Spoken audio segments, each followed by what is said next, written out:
Shalom, selamat pagi saudara-saudari yang terkasih di dalam Tuhan Yesus Kristus. Selamat berjumpa kembali di dalam renungan pagi hari ini. Sebelum membaca dan merenungkan firman Tuhan, marilah kita bersama-sama mempersiapkan hati dan pikiran kita dan memohon tuntunan Roh Kudus. Mari kita berdoa. Bapa di surga, kembali kami datang menghadap-Mu di pagi hari ini. Bila sampai saat ini kami masih bisa datang untuk bersekutu denganmu, ini semua hanya karena kebaikan-Mu kepada kami. Terima kasih Bapa atas penyertaan-Mu ini. Sebelum melanjutkan kegiatan hari ini, kami akan memulainya dengan terlebih dahulu membaca sebagian dari firman-Mu. Kami mohon tuntunan Roh Kudus untuk membimbing kami agar kami mengerti apa maksud firman-Mu, bahkan mampu melaksanakan firman-Mu di sepanjang hari kami. Terima kasih Bapa, inilah doa kami. Amin. Saudara-saudari yang dikasihi Tuhan, renungan firman Tuhan pada pagi hari ini terambil dari Pengkhotbah pasal 4 ayat 9 sampai 10. Saya akan membacakannya untuk kita. Berdua lebih baik daripada seorang diri, karena mereka menerima upah yang baik dalam jerih payah mereka. Karena kalau mereka jatuh, yang seorang mengangkat temannya, tetapi wahai orang yang jatuh, yang tidak mempunyai orang lain untuk mengangkatnya. Saudara-saudaraku yang terkasih, judul renungan pada pagi hari ini adalah berdua lebih baik daripada seorang diri. Saudara-saudari yang dikasihi Tuhan, ada pepatah mengatakan, berat sama dipikul, ringan sama dijinjing. Pepatah ini merujuk kepada kodrat manusia yang tidak bisa hidup tanpa bantuan orang lain. Makna peribahasa ini sangat penting di dalam menjalin kebersamaan dengan sesama kita, baik di lingkungan keluarga, lingkungan sosial, dan juga di dalam kehidupan anak Tuhan di dalam gereja. Kita tidak bisa memikul sendiri beban dan tanggung jawab kita. Saudara-saudari yang dikasihi Tuhan, di awal peradaban manusia, berkumpul di suatu tempat untuk membicarakan adat istiadat dan hal-hal sosial merupakan suatu yang lazim dilakukan. Apabila di dalam masyarakat ada perkawinan atau kematian atau membangun rumah dan bangunan, maka seluruh masyarakat tanpa perlu diundang atau diminta akan bersatu bahu-membahu memberikan pertolongan atau bersama-sama menikmati keramaian dalam pesta perkawinan, atau bersama-sama merasakan kesedihan dan kehilangan seseorang dalam kematian. Pada waktu Yakub wafat di Mesir, orang Mesir menangisi dia selama 70 hari. Dan ketika Yusuf membawa mayat ayahnya untuk dikuburkan di tanah Kanaan, dia mengadakan perkabungan selama 7 hari. Suatu ratapan yang sangat sedih dan riuh. Kemajuan teknologi telah merubah tatanan hidup manusia. Di 3 generasi yang lalu, setiap orang akan mengenal satu sama lain, semua penduduk di daerahnya. Setiap orang memelihara kerukunan, saling peduli dan saling membutuhkan satu dengan yang lain. Namun, apa yang terjadi saat ini? Kadang kita sendiri pun tidak mengenal tetangga kita.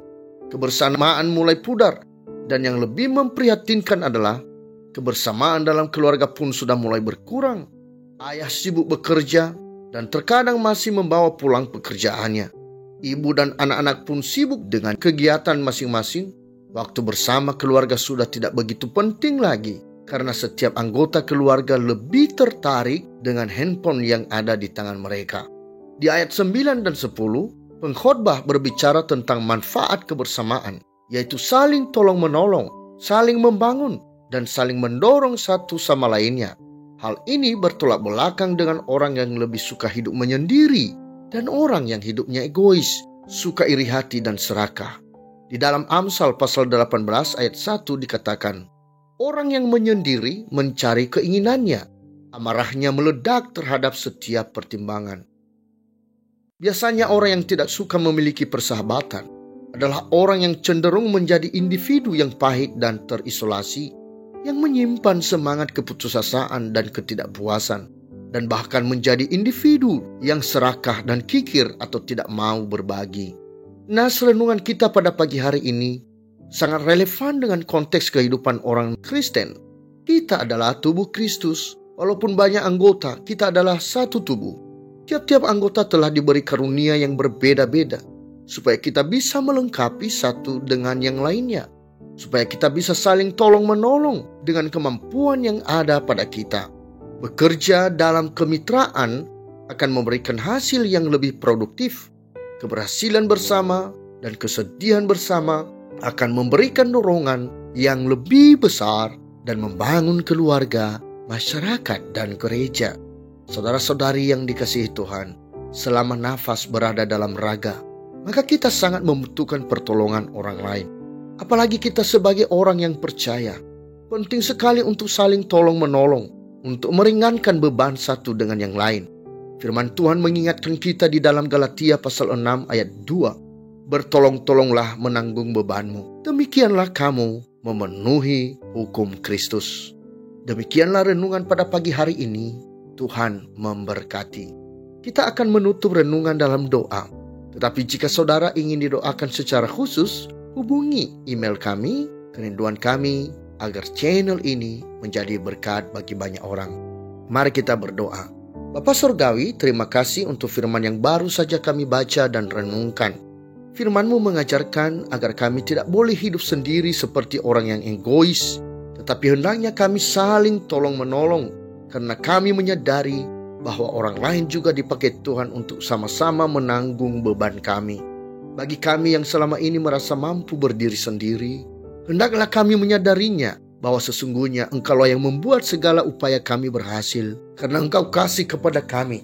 Dan selanjutnya, biarlah kami bisa memberi pertolongan dan perhatian untuk di sekitar kami. Bagi kami yang sampai saat ini belum berhasil dan terus berjuang, biarlah kami percaya bahwa ada Engkau sebagai sahabat setia kami. Engkau akan mengirimkan bantuan melalui siapa saja yang Engkau kehendaki seturut kehendak-Mu. Jika kami selama ini, baik di dalam keluarga, di dalam lingkungan masyarakat, bahkan di dalam lingkungan gereja sekalipun, kami yang masih merasakan kesendirian di tengah keramaian, hal yang disebabkan oleh karena keegoisan pribadi kami sendiri, yang tidak mau terbuka, menerima uluran tangan, perhatian orang lain, dan bahkan juga enggan membuka diri kepada orang lain.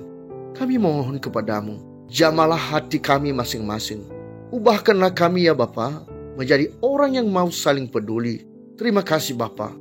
Bapa, sebentar lagi kami akan melanjutkan aktivitas kami. Biarlah kami selalu membawa firman-Mu ini dalam setiap langkah kami, karena kami menginginkan perubahan hidup yang semakin hari, semakin baik, dan selalu bersandar kepadamu. Peliharalah hidup kami Bapa. Inilah doa permohonan kami yang kami naikkan di dalam nama Yesus, Tuhan dan Juru Selamat kami. Amin.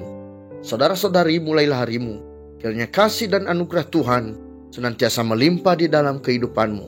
Muliakanlah Tuhan di dalam setiap aktivitasmu, dan jadilah saksi hidup bagi firman-Nya. Roh Kudus menyertai kita semua. Sampai berjumpa kembali di renungan berikutnya. Tuhan Yesus memberkati.